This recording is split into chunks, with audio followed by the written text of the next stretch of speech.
gentlemen, welcome to this episode of the Economic Times Cutting Try Stories, an initiative by ET Edge. On this platform, we identify leaders and talk about their personal and their professional journeys. We discuss about the traits and qualities that make these leaders stand out in the industry across different sectors and verticals. In today's session, we will try to delve into the personal side of our guest and we'll also try to understand his leadership traits and all that has gone into making him a wonderful leader that he is today. Good evening, everyone. I am Dimple Bajwa, your host for this session. And today I have been joined by an IT-enabled organizational transformation leader and senior management professional who has a vast experience in IT management and consulting and IT adoption for business transformation. He has been managing large IT enterprises to drive business effectiveness by adopting effective digital technologies. Ladies and gentlemen, join me in welcome Arvind Sivaramakrishanan, the Chief Information Officer at Apollo Hospitals. Thank you for joining us today, Arvind. I'm looking forward to having a great conversation with you. Thank you, Dimple. Pleasure talking to all of you today. Let me start by asking you to, take us through your career journey from your first job until now. How has it been for you? And, how have you changed in terms of your career or maybe as a person? How have you changed or evolved in all these years? But if you direct question on how have you changed across all these years, I've put on a lot of weight, lots of gray hair. So that's physical transformation, I would say. My first job was with Ramco Systems, and that was fresh out of college. It was campus recruitment, and from there I joined this thing. New to the world of an ERP, just going there with figuring out that you're working in a big company and the aura of a big company and all of that. Fortunate that I had very mentoring managers.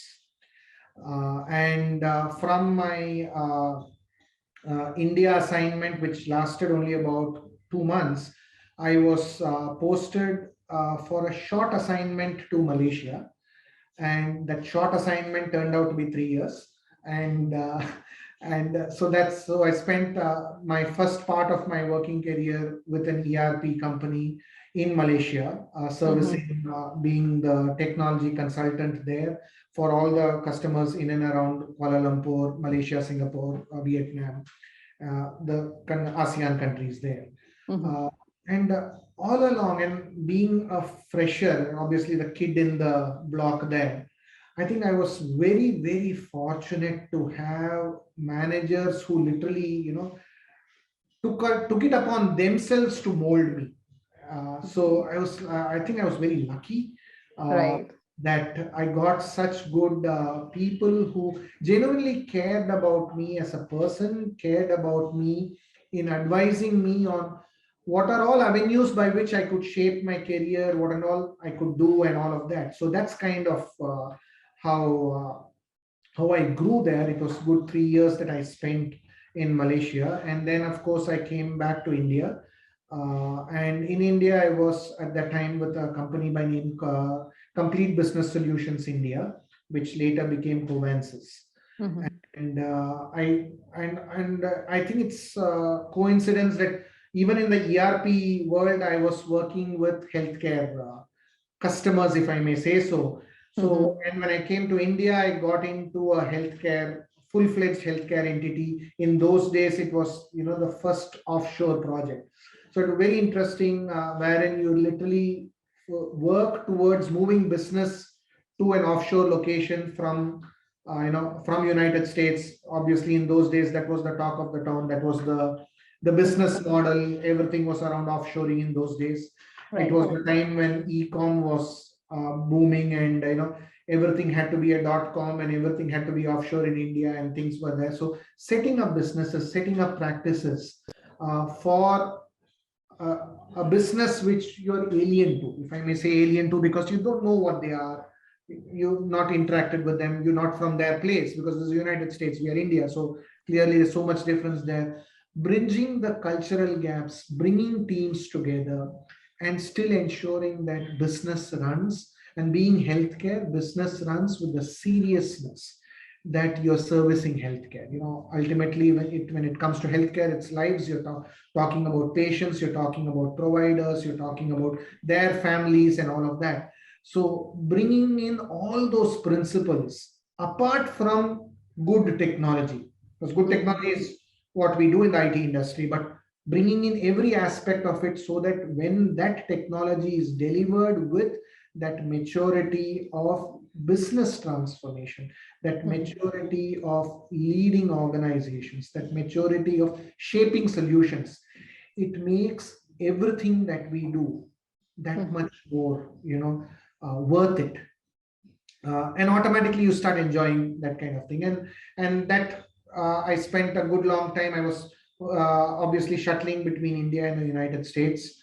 At some point in time, it started becoming like as if I was on a season ticket. Just this time it was an Airbus and not a city bus. That was becoming difficult. So obviously relocated to the United States, spent close to about 10 years in the United States there. Oh, wow. And of course, with the same rather than doing it from here, I was managing the business from the United States, the healthcare practice. I was the clinical director for all the clinical applications in the health system, running EMRs, running all of that, and working with a multitude of people, different walks of life, different business backgrounds, different technology backgrounds, making all of that. It was definitely, I enjoyed that. And then by that time, I think a little bit of gray hair was showing up. So started thinking in terms of, okay, what am I doing? And that's when the thought of coming back to India happened. And I was very fortunate that I was able to get placed in Sting India here and in Chennai, which is my hometown. So nothing better to ask for. No complaints there. So it's been again another fabulous 10 years here. A different organization, a different business model. Much more size and dimension and vastness to all that technology can do in making healthcare delivery that much more effective, that much more efficient, that much more meaningful at the point of service. And the ability to give people that confidence that technology-enabled healthcare delivery is sustainable and reliable. Of course, now in the last 2 years with the pandemic, people are used to it. But prior to the pandemic, for the 8 years that I've been doing this in India now, it's new to everybody. Right. And people are, oh, what are you talking? It's a pen and paper world. And if you come and see me, I'll always take care of you. And in that world, bringing in technology and ensuring that it brings in better models of excellence. And it brings that art and science of healthcare coupled with the transformational nature of technology and ensuring that every delivery of healthcare is pristine. That kind of gives a lot of satisfaction to everything that we do. It also, every time we do something, it makes us feel like, oh my God, there's so much more to do that what we've done is so long. So it kind of gives us that boost of energy to go in for the next shot and the next shot and trying to do things better. So that's really all that's happened through my career here. Wow, that's really interesting, having to know somebody going to other countries for work, having mentored there by, senior managers, meeting a lot of people, maybe from different walks of life. I am actually very intrigued to know if there's one person you could, mention here who has mentored you, one person whom you consider as your mentor. I think I may not say one person, but definitely two or three, I would say. In Malaysia, it was, my saying that time, of course, when I say my managers, all of them were directors, and I was this bacha here in the office. So when I say manager, it's not like they're near my desk, they're like very senior people, and I'm in the block. So I get yes. So there's this gentleman by name Narayan Shankar and this gentleman by name Venugopal Reddy. and both of them, they were gems of people who took care of me, and they were shaping me. And then when I was in the United States, there was this again my director there, Jack Malloy, and Jack also always used to take interest in shaping me as a person, shaping me as a professional. So always, when I think of them, it's fantastic, and all that they've done for me and brought me to where I am today. Wow, wonderful, wonderful. So you yourself, you've built teams, and building great teams, I know it's not a cakewalk. So I would want to know from you, that what is the best way to build a great team in today's time? I think I'll put it very simple. I think making it known to the entire team that we are all in it together. So, and that's how I deal with my team. Depending on what task we are doing, each one of us reports into the leader of the task. So it's not like just because I'm their overall head of everything in terms of the organization, doesn't mean that you're always that it's goes through me. Goes through the person who's leading the task, and being inclusive will have to fall in line and follow that particular track leader.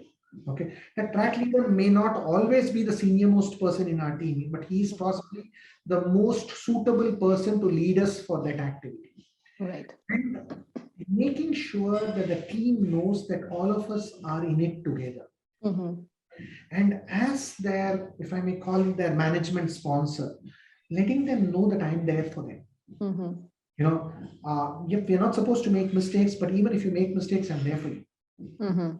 Obviously, we're not supposed to make mistakes. We're supposed to do it right. But let's have it. We are all human beings. Right. We do mess up. It's pretty common. It should not be common. Somebody can say, "How dare you make mistakes?" And the day I get graduated to being called God, I will not make mistakes. Still, I'm human. I will necessarily make mistakes. So just letting the team know that we're there, and I just forming a team for me is mutual respect. We may be at varied levels of experience, we may be at varied levels of knowledge, but having that mutual respect and admiration for what all of us, each one of us, bring to the table, and thereby making sure that we are all there together as a team, and it's not just because of a single person's aura or skill. It makes it more wholesome. You see people pitching in. And when that happens, you start building strength, you start building capability. With that capability, you get that confidence that you can start towering over things. So that's basically mutual respect for everybody, for everything that they bring together. It's not like, you respect the guy with more seniority or more experience, a little more, and the other guy is kind of treated in the second. No, we're all in it together, and that's really brings a lot of togetherness in the team, and it brings a lot of success to the team. Right. I totally agree to that. So being together, working as a team to build strength, I think that is one thing we all should follow, and probably that is a success mantra that I will be carrying with myself from today onward. So since we're already talking about having a team, so when it comes to hiring, it might get a little overwhelming at times, especially when you're at a place where you see two equally qualified candidates right in front of you. What do you do in such a situation, and how do you determine whom to hire at that point of time? Well, whenever I'm faced with that sort of a situation, or even when I'm having a candidate who is possibly a little more qualified than other candidate, and there's a clear, your question was more two people with same number one ranking, but here with this number one, number two ranking, I prefer to always go by attitude. So what's the attitude you're trying to demonstrate? Because today you're at a certain level and a knowledge level and a seniority. But with 6 months gone, that level of knowledge and seniority starts becoming stale. You're 6 months older, you're not 6 months younger.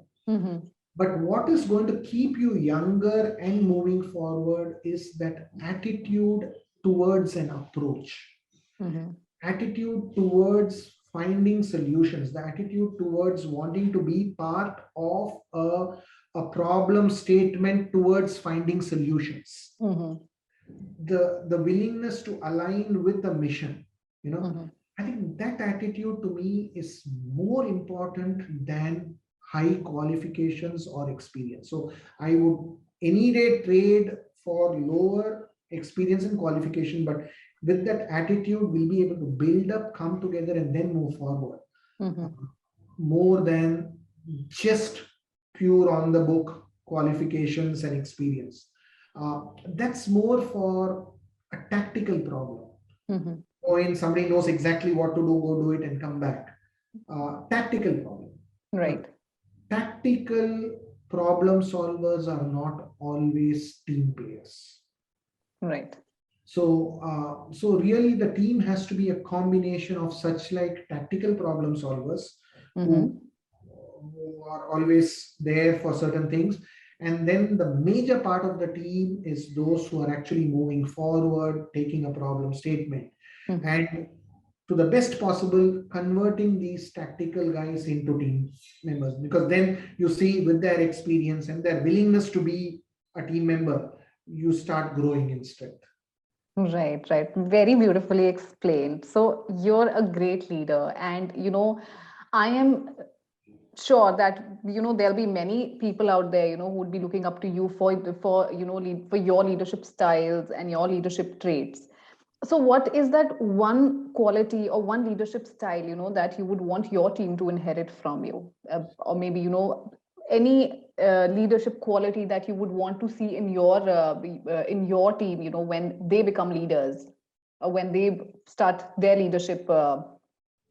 Yes. Transparency and integrity. Never let go of your integrity. There is a problem, deal with the problem. There has to be integrity in doing every particular activity. Your integrity speaks about your character. And that's what my teachers taught me. We may not know all answers, and every time we may not know how to solve all the problems. But that approach on being transparently dealing with a problem, that integrity of business operations, that will help us find the solutions. And here it will help you partner with your stakeholders. When you are lost for answers, they might give you suggestions that will kind of ring the bell to us saying, I didn't realize that. Now I can do. So you didn't know the answer, you didn't know how to solve the problem, but your integrity got your stakeholder to partner with you because they are seeing that you are trying to solve something, do something, and they might give you a very good suggestion, an out-of-box thinking suggestion that we can use and take it forward, though it didn't originate from us. This is where I think your character defines you in your ability to partner with people. And that partnership with people is what is going to help us find solutions. Right. All right. So if we talk about luck, luck is something that we consider before anything important that we're going to do in our lives. How much of a role has luck played as a factor in your life, or has it just been about, qualifications, experience, and hard work? Well, the very fact that I'm married for so many years clearly says I'm a very lucky person. You sure are. The very fact that that my wife takes care of me so well clearly indicates that I'm a very lucky person. So yes, luck is very difficult, Dimple, to answer that question because luck is important because luck is something that we can't define. It happens to us as an act of chance that you're in the right place in the right time and ensuring things go well for us. At the same time, I think that whole bit of hard work, commitment, and sincerity, I think the way I see it is when hard work, commitment, and sincerity reaches a good quantum level, is probably when God is shining luck on us. God is generally not showering luck on on anybody who's not trying. When we Right. try hard, when we put that sincerity, when we're looking at approach, and then at some point in time, God does feel that, okay, I've tested this guy a little too much, so let me do my bit of it. I think, Right. I think it's that, but we need to really work hard. We need to be sincere about it. Mhm. Really, it's not about being philosophical. Just whatever we do it honestly, do it sincerely, do it Mhm. with everything that we have. Mhm. And somewhere I definitely believe that principle that that bright light will shine on us, and things good will happen because we've thought good and we believed good and we've acted good. So I definitely believe in that part of religion and philosophy, Mhm. but only after we've done our part to it. Mhm. Just sitting somewhere and expecting magic to shine on us, I don't think it happens that way. I don't think that's the right approach to doing things. Mhm. And that's where I said that when you're sincere, your luck will come to you as those stakeholders who will say, hey, I see you're looking for something, and here, let me help you. And that's probably what I call luck, because you did something and somebody is observing it and saying, okay, I might want to lend him an helping hand. And Mhm. I think that's what is luck. All You know, right. So what you mean to not say that here right is, hand of to lift you up suddenly, but that right hand comes only after they've observed that, oh, this guy is trying something and he seems to be genuine about it. Now let me give my hand and pull him up. right. And Right. that's the luck that I think that happens. So luck follows hard work. It has to. Right. So since you mentioned, you've been married for quite some time and you're lucky in that way, I want to know because, you're a leader. And when we think about leaders, the first thing, that comes to our mind is a lot of work and a lot of meetings. And the only thing we can imagine is a blocked schedule for the entire month. Even during holidays, you all have to work at times. How do you maintain a work life balance? How do you manage time to give to your family? Well, all credit for this goes to my wife. She knows how to manage me, and and given that I don't know much about household stuff, I Uh-huh. think that's a blessing for her that I don't interfere unnecessarily. Uh, Mhm. so I am good at taking instructions and working on instructions. So that way I don't mess up stuff at home. It's, I think, very simple. Again, as long as everybody at home know what you are dealing with, Mhm. because to be fair, our aspiration on career, our aspiration on profession, is also got a lot to do with our family and what our family in turn Right. aspires through us, for Mhm. us. You know, Mhm. so as long as they know what we are doing, and we as a family talk about what we are doing, Mhm. and we agree that what we are doing for our situation, our family, is the right choice.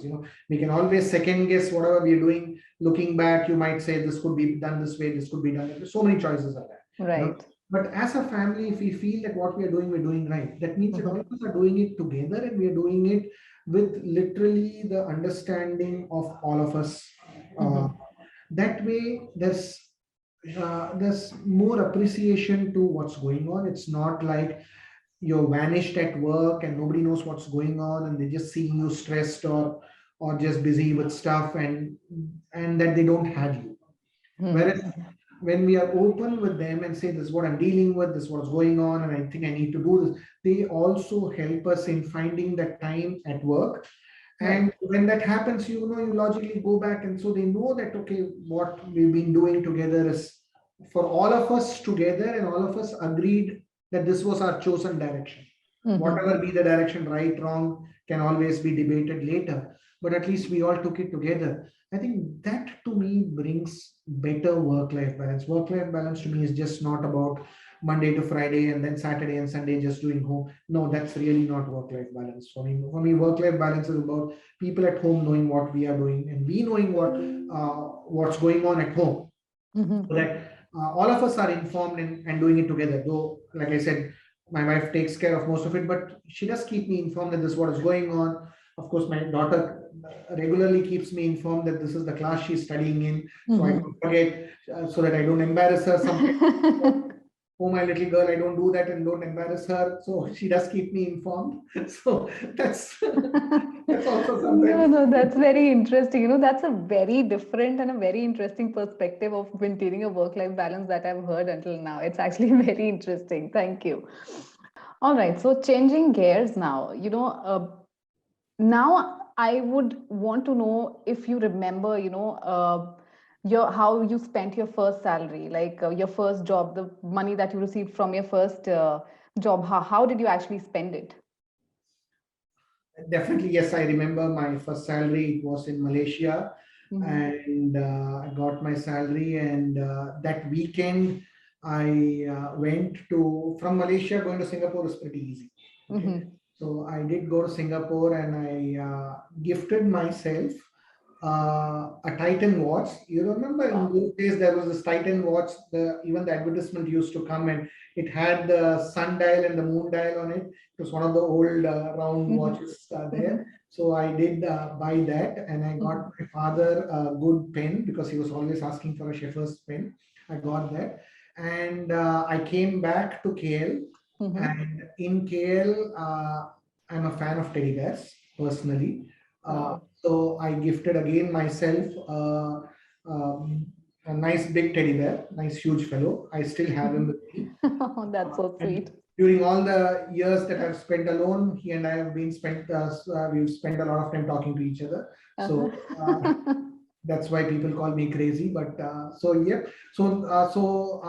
if you're thinking that my first salary was a sari for my wife, for my mother, no, it was not. And until date, she keeps telling me about that. So then you bought your father a pen and you gifted yourself enough and you didn't buy me anything. So no, it was not a sari for my mom. But No, I think the money was very wisely spent.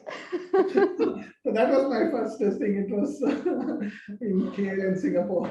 Wow, interesting. But you still have something that you bought with your first salary. You still have it, and I think that's And that's dad still uses that watch only. So dad uses that watch. wow. He liked it a lot, so he uses that watch, and the teddy bear is still with me. So you have everything that you bought from your first salary. Amazing. All right. So one last question: who is your friendly ears? Someone who listens to you without judging you. I think my wife. Mhm. Very Always clear. Yes. she this thing, and definitely she may not know every bit of what I'm dealing with or what I need to do, but has always been my good friend to whom I Mhm. can generally dump everything that's going on in my mind. And sometimes just somebody patiently listening itself clears you. Mhm. Sometimes with her staying experience and knowledge, she gives me thoughts on how I could do things. Mhm. So it's always been that. Wow, that was a very, I think, crisp and a very clear answer. And now we come to the end of this conversation. Thank you so much for joining us today, Arvind. I thoroughly enjoyed today's conversation. And of course, there's so much to learn from you and your experiences. Those were really interesting and hilarious experiences that you actually shared with me today. Thank you once again for joining this Cutting Chai Stories.